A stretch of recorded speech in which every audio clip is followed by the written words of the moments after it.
Your brain cannot tell the difference between too much joy and too much grief. It has one release valve for both. That is why you cry at weddings, at reunions, at the sight of a baby you have waited 9 months to meet, and why the tears look identical to the ones you cry when everything falls apart. You have felt it. Something wonderful happens, and your face does the wrong thing. You are happy. You are actually completely happy, and your eyes fill up. It feels like a glitch. It is not. It is one of the most quietly sophisticated things your nervous system does, and once you understand it, you will notice you have been doing it in half a dozen other ways your whole life. Start with the tears themselves, because they are stranger than you think. Every animal with eyes produces tears. Basal tears keep the surface wet.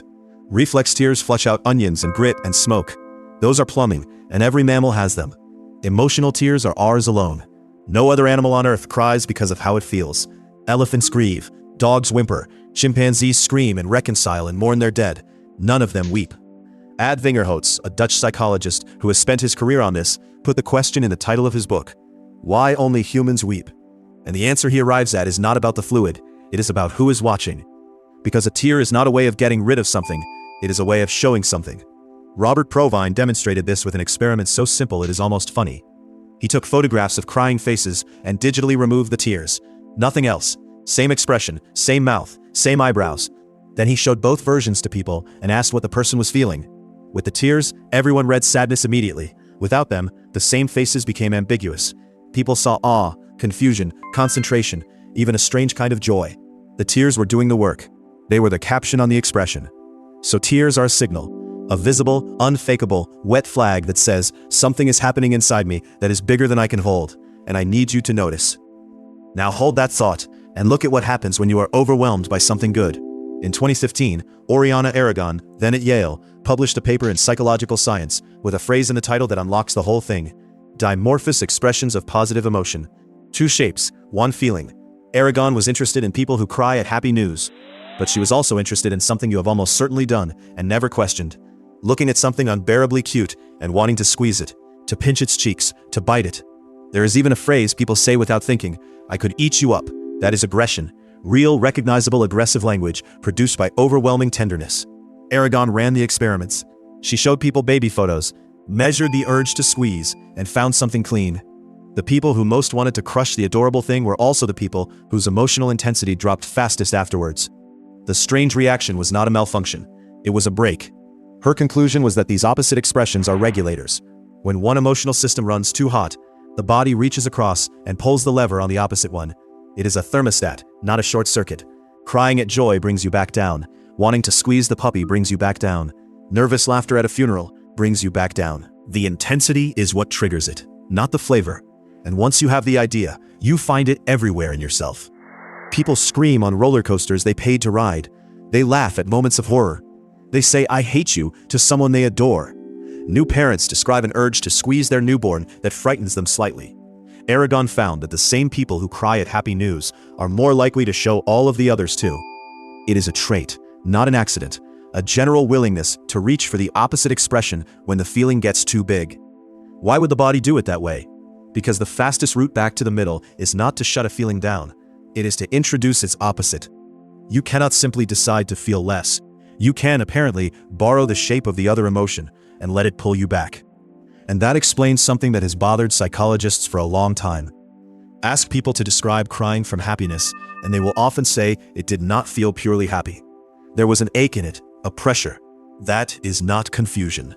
Look at what actually makes people cry with joy. A wedding, a homecoming, a graduation, a child's first steps. Every single one of them is a moment that contains an ending. The bride is somebody's daughter leaving. The soldier coming home was a soldier who was gone. The first steps are the last of something too. Joy at that scale always arrives holding hands with loss, and your body responds to the size of the thing, not to which half of it you are looking at. It is worth asking where the signal came from in the first place, because tears did not start out as an adult thing.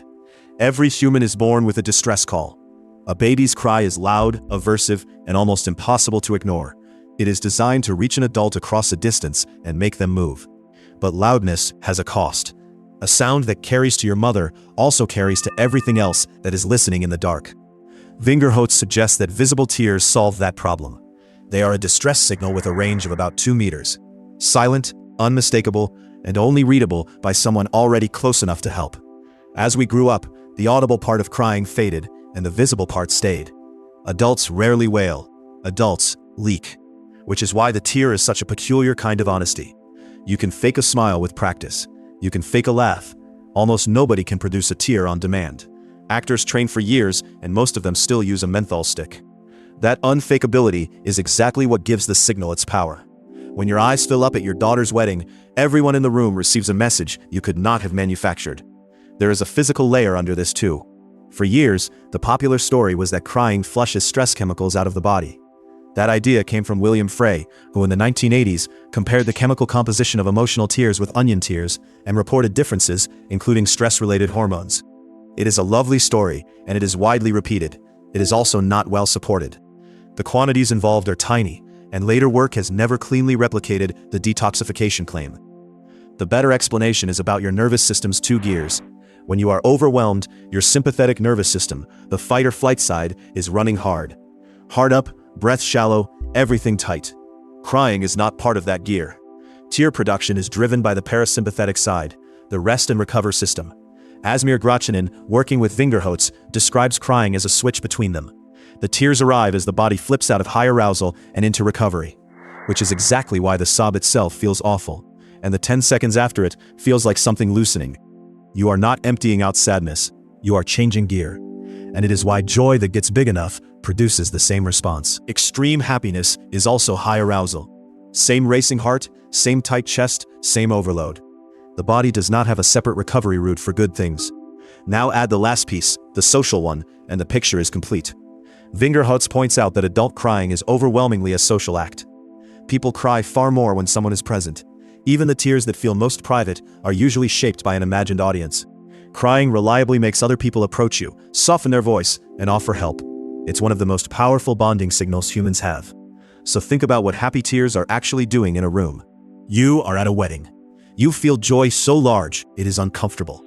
Your face produces the one signal every human on earth reads instantly, as this matters enormously to me. Everyone turns towards you. Somebody puts a hand on your arm. The signal was not built to say, I am sad. It was built to say, I am overwhelmed, come closer. Charles Darwin, who tried hard to fit weeping into his framework, and never quite managed it, called tears purposeless, an incidental result of muscles contracting around the eyes. He was one of the very few things he was ever badly wrong about. Tears are not a leak in the system. They are the system telling the room the truth before your mouth can find the words. Which is why it happens at the exact moments you would most like to be composed. Not because you are fragile, because the feeling has exceeded what your face can carry, and your body has one honest way of saying so.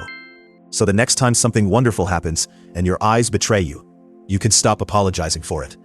Your brain cannot tell the difference between too much joy and too much grief, and that is not a flaw in the design. It is the design admitting that past a certain point, they are the same size.